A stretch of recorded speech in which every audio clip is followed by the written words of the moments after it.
Buong sigla at aktibong partisipasyon mula sa mga estudyante ang bumungad sa isinagawang symposium ng kapulisan sa Antique National School na layuning palakasin ang ugnayan ng PNP at kabataan sa pamamagitan ng pagbibigay kaalaman sa mahalagang isyong panlipunan.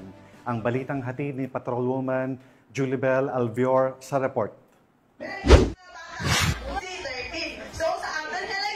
Bilang bahagi ng pagdiriwang ng ika-30 Police Community Relations Month, matagumpay na nagsagawa ng malawakang symposium ang San Jose de Buenavista Municipal Police Station sa Antique National School. Ito lamang ika-10 ng Hulyo taong kasalukuyan. Tumalakay sa Anti-Photo and Video Voyeurism Act, Cybersecurity Awareness, Anti-Bullying, Anti-Rape Law at ang 12 Rights of Filipino Children sa ilalim ng pamumuno ni Police Major Renato G. Monreal II, Acting Chief of Police, pinangunahan ni Police Lieutenant Cheryl R. Sapenosa, Deputy Chief of Police, ang naturang aktibidad na may kalahok na 240 grade 7 learners mula sa mga section ng Snowdrop, Lotus, Primrose, Mandevilla, Nympia at Jasmine. Nais sa katuparan sa tulong ng Guidance and Values Education Department Facilitator ng paaralan sa ilalim ng kanilang Student Formation Program. Layunin ng seminar na ito na bigyan ng sapat na kaalaman ng mga kabataan upang maprotektahan ang kanilang sarili laban sa anumang uri ng pananamantala at paglabag sa kanilang karapatan. Patunay ng aktibong kampanya ng Philippine National Police